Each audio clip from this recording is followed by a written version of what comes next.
Estamos de volta hoje falando sobre o Instituto Hospital de Base. O nosso convidado é o diretor-presidente do Instituto, Ismael Alexandrino.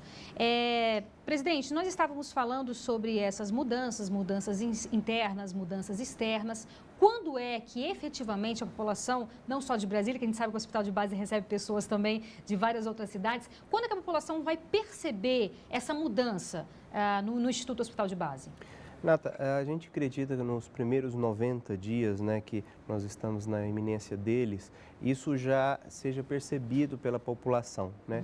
Com a chegada dos novos profissionais, com a aquisição de medicamentos que estavam faltando, com o conserto de equipamentos muito importantes para o funcionamento do hospital que estão sendo realizados, com a abertura de alguns leitos que estão fechados, então a gente crê que em 90 dias, né, entre 90 e 180 dias, a população já começa a perceber esse melhor acolhimento e atendimento do Instituto Hospital de Base. Você falou aí sobre essa questão dos leitos. Quantos são neste momento e qual a expectativa de abertura e quando? Quando é que a gente vai ter esses novos leitos no Hospital de Base? Nós temos 107 leitos hoje fechados nas enfermarias. Faz tempo que esses leitos estão fechados? Sim. Faz vários meses, alguns mais de ano. E por razões diversas? Por razões diversas, por falta de contingente de técnicos de enfermagem, por falta de contingente de enfermeiros, às vezes por cama estragada, por algum equipamento que está estragado. Então, as causas são várias, mas o fator recursos humanos, RH, pessoas, ele é o mais preponderante. Então, nós acreditamos que esses 107 leitos, nós temos uma programação de abri-los de forma seriada, estruturada, né, bastante responsável. A ideia é abrir 35 né, no final de mês de abril, depois mais 35 no mês subsequente, finalizando com 37 até o meio do ano. É uma meta desafiadora, porque estaremos reativando praticamente, né, todos os leitos do hospital, praticamente não, todos os leitos de enfermaria, mas nós temos essa programação e acreditamos que nós conseguiremos cumpri-la. Nós temos aqui algumas perguntas de telespectadores. O Leonardo Gontijo pergunta: o que falta para o hospital ter uma excelência no atendimento? Na verdade, essa pergunta é uma pergunta complexa e a resposta ela não é única, né? A completude dessa pergunta é multifatorial. Então, assim, a partir do momento que nós temos o quantitativo de pessoas certas, de trabalhadores, para atender aquele número de pacientes nos seus postos de trabalho, isso é um fator. A partir do momento que nós temos uma farmácia bem suprida, isso é outro fator que fala a favor da excelência. A partir do momento que evitamos desperdício, isso é outro fator de excelência. A partir do momento que não se deixa realizar um exame de imagem ou outro tipo de procedimento, isso é fator que contribui para a excelência. Então, é multifatorial.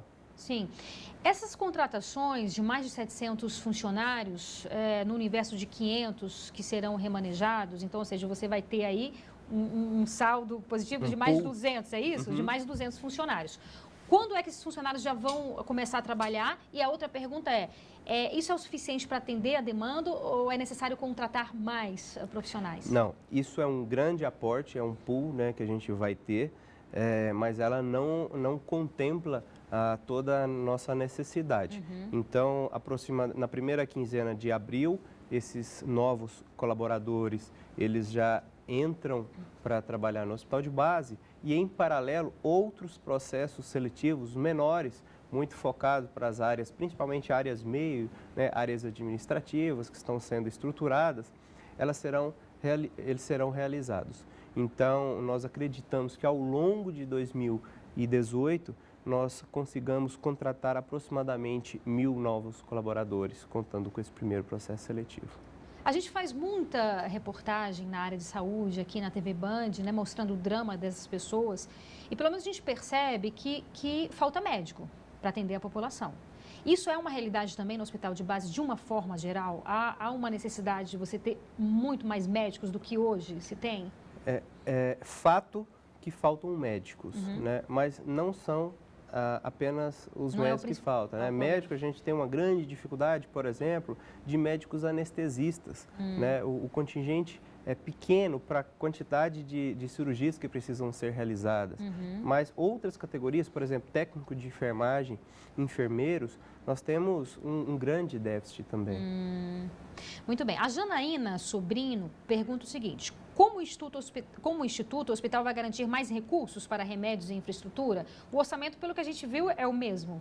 Isso. Para o primeiro ano do contrato de gestão, a previsão orçamentária é de 602 milhões, o que não impede a possibilidade de ter outras fontes de receita e até, se for o caso, suplementação orçamentária. Mas a nossa programação, o desafio é fazer mais com o mesmo.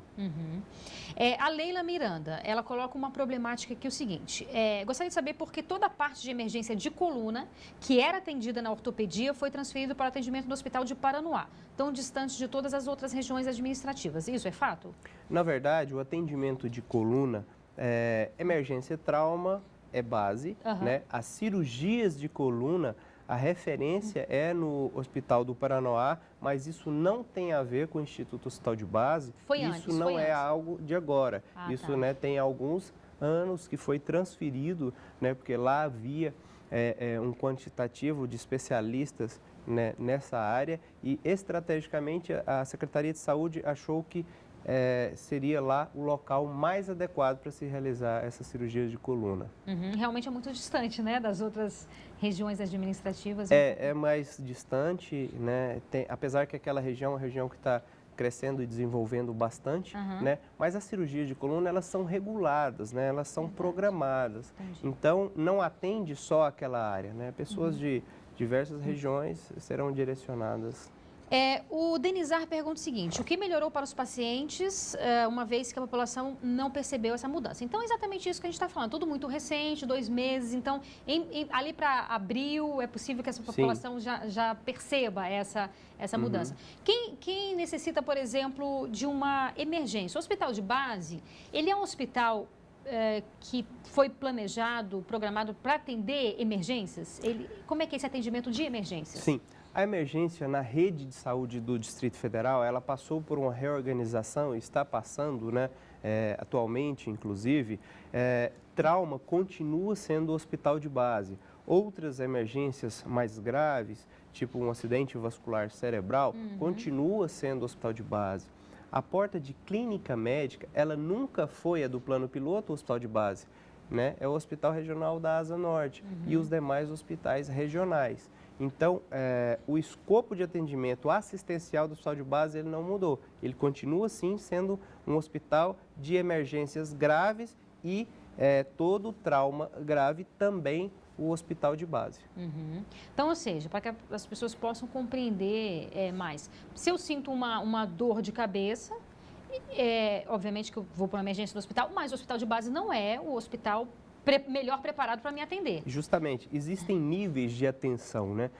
O Distrito Federal está sendo reformulado e ampliado, que a gente chama de atenção primária, né? Que são as unidades básicas de saúde, que são aqueles postinhos de saúde próximo à residência. Então, casos mais simples, tipo uma cefaleia, durante a semana, no horário próximo do comercial, esses casos simples, a referência são as unidades básicas de saúde. Casos um pouco mais complexos e fora do horário do atendimento das unidades básicas, tem as unidades de pronto atendimento, que são as UPAs. E tem os demais hospitais regionais também.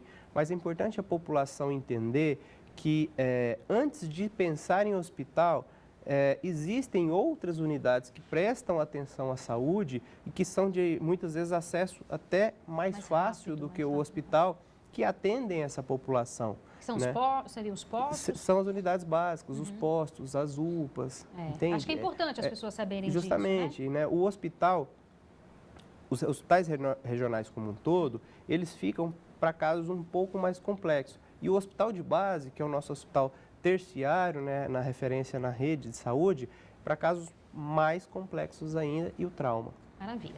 E agora a gente faz mais um breve intervalo, é bem rápido. Não saia daí, a gente espera você.